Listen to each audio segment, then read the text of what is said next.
Mr. Issa, you're recognized for 5 minutes. Thank you, Mr. Chairman. Madam Secretary, these are never easy hearings, and I appreciate your being here and your answering so many important questions. Mine is typical of my history and oversight. As you know, when you were going through confirmation, you agreed and were granted special privileges for eliminating any conflict of interest stocks. You did not do so in a timely fashion, and as a result, it's reported that 240,520 shares of Proterra were still in your hands until you were questioned by the press, and then you sold them. Is that correct? No, When did you sell them? I sold them within 3 months of my taking office. I signed. And who did you sell them to? It was, I have no idea who bought them. Were they sold onto a public market or onto a private market? They're on a private market, but handled by a separate entity, so I don't know who they went to.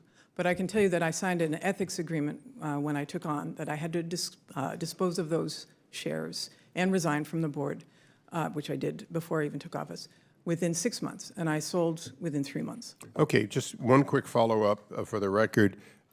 This was under the Exclusion Act, so the $1.6 million reported that you made on it is not taxable at this time. Is that correct?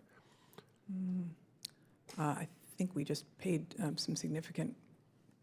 I have to get. If you can answer that for the record. It is not the policy of this committee normally to show pictures, but I'm going to do it briefly just for 1 second because I think the visual is worthwhile for you. These are some of the appliances that, if you will, GE said brings good things to life. They include window air conditioners, washing machines, incandescent light bulbs, ceiling fans, and automatic washers. The question I have for you, and I'm not going to belabor this because we don't usually use them here, but only a few minutes ago you talked about the stifling temperature of 100 degrees and the effect it has on children trying to get an education, and yet your department is calling for the elimination of these products, not for a standard of higher efficiency, but elimination. Can you explain why you're calling for these products to be eliminated? Sir, we're not causing any projects to be eliminated. We're not calling for any products to be eliminated. I'm not sure what you're talking about. Well, the products that are listed as to be gotten rid of, let me just make sure I get it right. I apologize if you've missed the reports the last few days of the phase out or the elimination of ceiling fans and so on. You know nothing about this? What we do is provide for efficiency for those products. We never call for the elimination of the product. Well, but if your efficiency request exceed the current technology, then they go away. Let me ask you a follow-up question that I think is undeniable. These are all electric appliances. You've called for an all-electric society. And I appreciate the goals that have historically come with both you and the EPA trying to increase efficiency. But when it's all said and done, why is it that your goals are estimated to eliminate these products completely?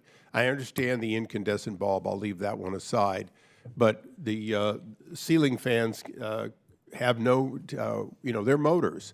They turn. They blow. They are not likely to meet the standards that you've set, and I'm sure you're aware of this. No, sir, they are going to easily meet standards. In fact, this morning or yesterday, the American home appliance manufacturers reached an agreement with energy efficiency advocates on 6 of the very products that you've got on your thing, meaning the manufacturers believe they can reach the efficiency standards. And so it is happening. It's causing people to save money. I mean, it reduces costs for everyday citizens if they don't have to spend as much money on their electric bill because their appliances are inefficient. Madam Secretary, I might interrupt only to say it reduces energy consumption, and I appreciate with that. It doesn't always reduce cost, as you know. Many products actually cost more to operate because of the technical nature of them. So you save money on energy, you spend money on maintenance No. and capital cost. Well, I respectfully disagree with that. Actually, the life cycle of these products, with energy efficiency technologies added, means it's much cheaper for people to own and operate them. Thank you. I yield back.